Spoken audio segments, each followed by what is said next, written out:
and pursue their athletic dreams at the highest levels, while also having time to be students and then forming bonds that will continue for their lifetime as part of the Ivy League community.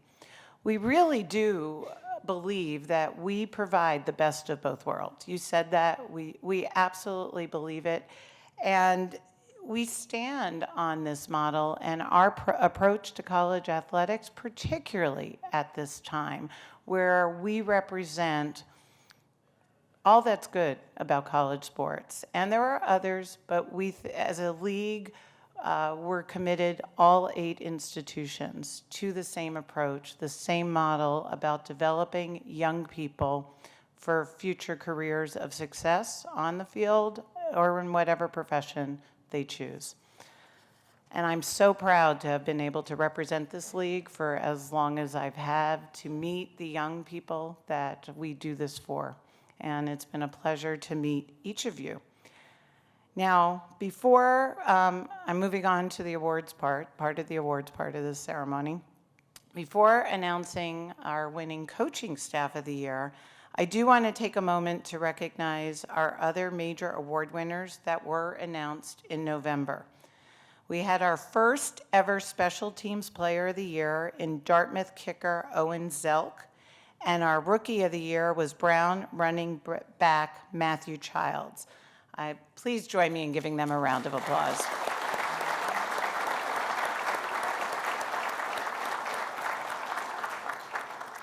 And now for our Coaching Staff of the Year. This year's winner, after leading the program to its second ever Ivy League title, please join me in recognizing the Columbia coaching staff led by head coach John Poppy as Coaching Staff of the Year. John, please stand.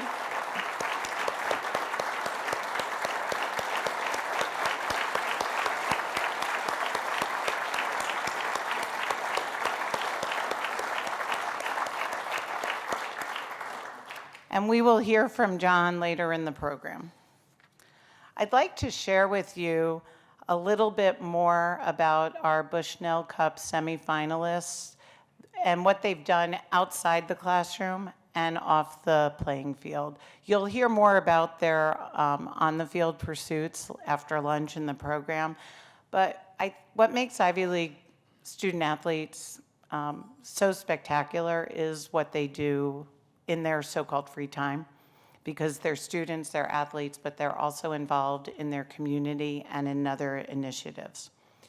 So Jameson Wong is involved in volunteer work for fentanyl awareness and drug addiction services. And this is only a partial list for each of these fine young men, or we'd be here all afternoon. Cooper Barkate volunteered with the local Boys and Girls Club. Malachi Hosley played a big role in Penn's Lift for Life campaign. Hayden McDonald helped add over 100 names to the New York Presbyterian Bone Marrow Donor Registry on the Columbia campus. Eduke Adeli volunteered in his hometown of Atlanta, helping kids with reading and math. And Ty Bartram has been involved with homeless outreach while at Harvard. How about a round of applause for these outstanding young men?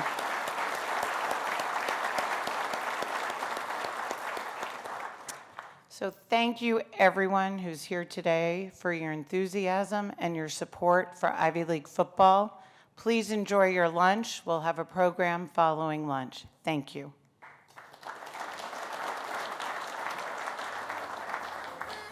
Please welcome back to the stage ESPN's Reese Davis.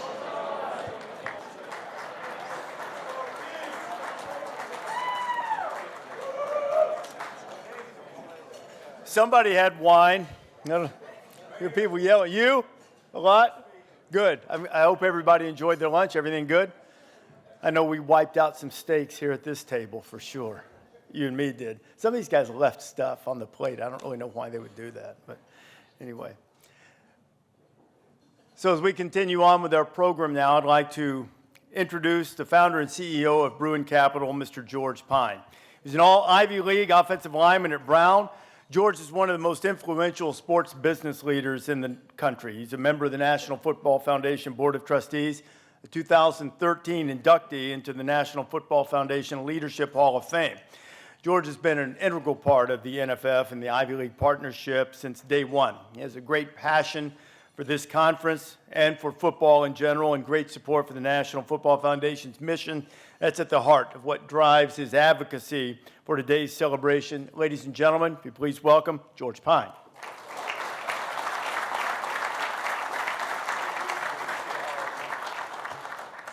Well, thank you so much, Reese. It's great to be here. I just want to say a few brief comments. Thanks to Robin Harris and her team for letting us help out here. It's been a great partnership. Steve Hatchell and Matt Stein, I mean, I've been on the foundation board for a long time, and it's been great to work with you and see all the great things that you guys have done. I want you to know, when we talked about trying to reinvent this event, the first decision I made was to fire myself. I want to thank Reese and be replaced by Reese Davis. It's not even fair to Reese to say there's a comparison, but I want to thank him for taking time to be here today, and thank Jimmy Pitaro for his help. I just want to take a second to the families that are here today. You know, my son, who's in the back with his teammates from Brown, played 3 years as a starter at Brown, and had another boy at Notre Dame who's currently graduated from Notre Dame, played 3 years there, and plays for the Missouri Tigers. And what goes into playing college sports today in this day and age is quite different than I know than when I played many years ago. So to the parents, I just want to say congratulations for navigating and supporting these outstanding young men in their endeavors. And you should be really proud of your sons being the best of the best, right? And, you know, you're great athletes, and I think we have more guys in the NFL than ever before from the Ivy League. I think the quality of play has never been better. But just to be able to do what they do at the schools they attend and academically and all that. If you look around the room, I'm not going to do this because I don't know everybody, but if you look at the people that are guests here today and what they do for a living, it's amazing. And that's going to be your son someday. And it's thanks to your hard work and sacrifice. So give yourself a pat on the back on that, right?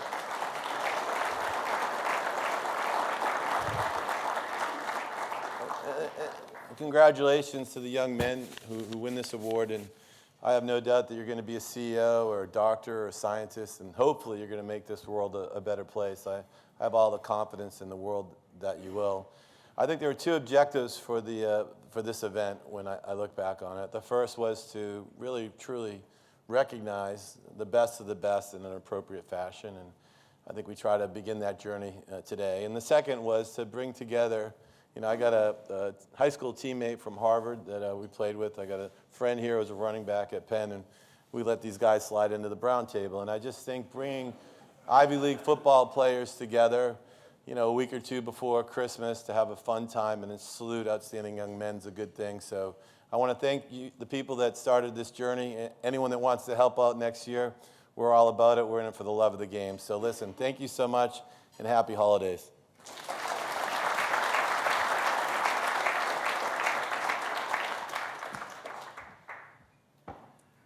George, thank you very much. I think everybody that's in this room certainly has reason to have great respect for everybody who has been nominated for an award, and we've found out already who the rookie and the special team standouts are. We know who made the All-Ivy League team, know the Coach of the Year, and now we're going to find out who's going to share this cup, the Bushnell Cup, as the Ivy League Offensive and Defensive Players of the Year.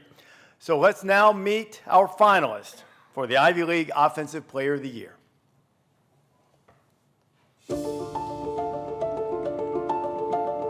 Jamison Wong, Cornell. Wong accounted for over 3,000 yards of total offense and 31 touchdowns. The dual-threat quarterback was the only quarterback in the FCS, with 2,500 passing yards and 500 rushing yards. Wong finished his career ranked 4th in Ivy League history in total offensive yards with 8,775. Cooper Barcade, Harvard. Barcade had 63 catches for nearly 1,100 yards and 11 touchdowns to help lead the Crimson to a second consecutive Ivy title. He eclipsed the 100-yard receiving mark in 5 of the 7 league games. Barcade ranked 2nd in the FCS, averaging just over 108 receiving yards per game. Malachi Hosley, Penn. Hosley rushed for close to 1,200 yards and 9 touchdowns in his impressive sophomore campaign. He ranked 4th in the FCS in rushing yards per game and 16th in yards per attempt, averaging over 6 yards per carry. Hosley had 7 100-yard rushing games this season.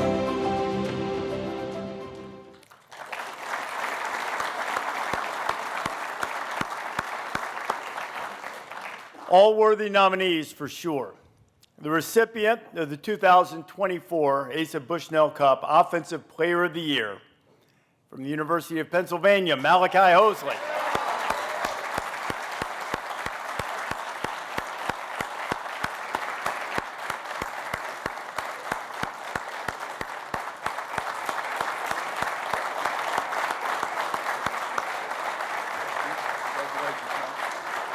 Let you go right over to that second seat right there.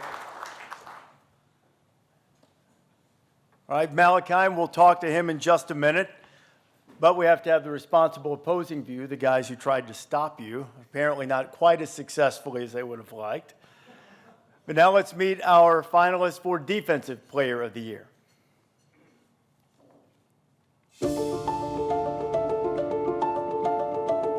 Hayden McDonald, Columbia. McDonald anchored the Lions defense that led the program to its first Ivy title since 1961. He led the league with 5 interceptions, averaging the 2nd most per game in the FCS. McDonald was 2nd on the team in tackles with 68 and had 7 pass breakups. Ejike Adeli, Dartmouth. Adeli led the Big Green defensive unit that helped the program win its 4th Ivy title in the last 5 seasons. Dartmouth ranked 7th in the FCS in rushing defense. He led the league in tackles for loss with 12 and was 3rd in sacks with 6. Adeli was 2nd on the team with 54 total tackles. Ty Bartram, Harvard. Bartram was 3rd in the Ivy League in total tackles with 82 to help lead the Crimson to a 2nd consecutive Ivy title. He had 5 tackles for loss and 1.5 sacks. Bartram recorded his 2nd career touchdown with an 88-yard scoop and score against Holy Cross.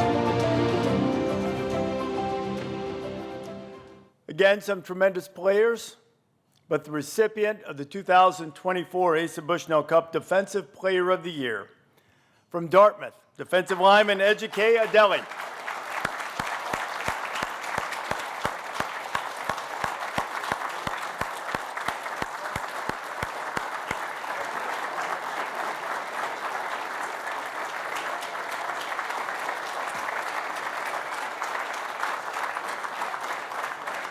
Ladies and gentlemen, your offensive and defensive players of the year and Bushnell Cup Award winners, Ejike Adeli, Malachi Hosley.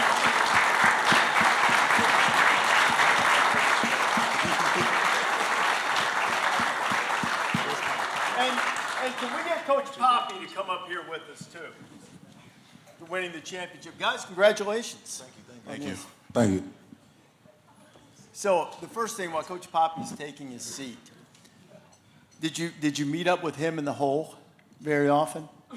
Last couple of years, Malachi? I think a couple times this year. I think, Yeah, I think a couple. yeah. And so how'd it go? It was fun. I don't know the outcome, but it was fun. Like the pops popping. Yeah. Did it get away from you or not? I can't remember. It was week 3. So Okay. It was a little while ago. All right. That didn't go well for somebody. I just can't tell which one. Coach, after the long drought, and I've talked to a lot of the Columbia people here, what did it mean for you guys to get a championship this year after the long wait?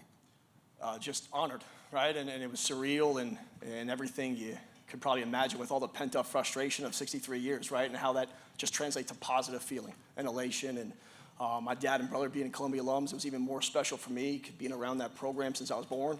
And just grateful to work with awesome people and a great community. Ejike, we talked a lot about this. We've heard a lot of people talk about having the best of both worlds. From your experience as a player at Dartmouth, the other things that an Ivy League education experience afford you, what's the most meaningful thing that's happened? I think just being around the very special group of guys we have at Dartmouth. This program has done a lot of great things for me in my life, for my family as well. It's really special. The bond that we've had. We've gone through a lot of things these past 3 years, but we've built some really great lifelong friendships from that. And I'm just extremely grateful for the team that I have, my family, in this program. Malachi, you were telling me you came from a place where I lived for 5 years in Columbus, Georgia, really different environment from what you experienced in your time as a Quaker. So what's that experience been like for you, coming from a place like Columbus and then having all of this happen for you? So to start, it was different. But everybody talks about different as a bad thing. I like to say it was a good thing. I met great people, many great connections. My favorite, George Wise, is over there. But then I also got teammates, long-lasting friendships that last forever, and connections. How do you, give me your best recruiting pitch. When you have guys who are talented enough maybe to play someplace else, how you recruit them and tell them the benefits of having this entire experience? So I just tell them, how many millionaires and billionaires do they know? Is that the same one you use, Coach? I recruited both these guys, so absolutely. Yeah. No, I mean, where are you at right now? New York City, right? This East Coast thing is such a great experience amongst all 8 schools, and you see the success that these men have had in this room alone, right? And that's just not even scratch of the iceberg or tip of the iceberg, and it's amazing how loyal everyone is to this league and to each school, and I think that's something that's different about Ivy League football, is that the passion that exists from, guys that played in the 60s to now, and I don't think many leagues have that. When did you realize that? Because you're from Atlanta, right? Yeah. So I have to imagine that maybe you didn't quite grasp that. You might have understood the value of the education, the value of the experience, but the value of the network and the pride that everybody in here has in the sport in the Ivy League. When did that hit you? Yeah, so I knew a little bit about the Ivy League. I had some guys from my high school who went to play at different schools, but I was kind of the first one to go to Dartmouth.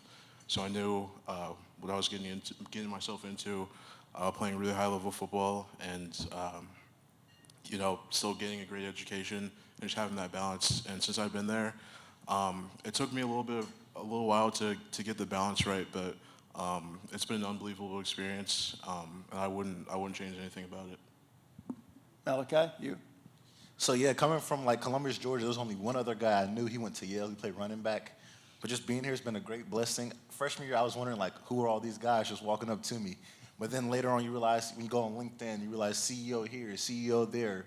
It's just a broad spectrum of things you can do at Ivy League with people you know, just by connecting.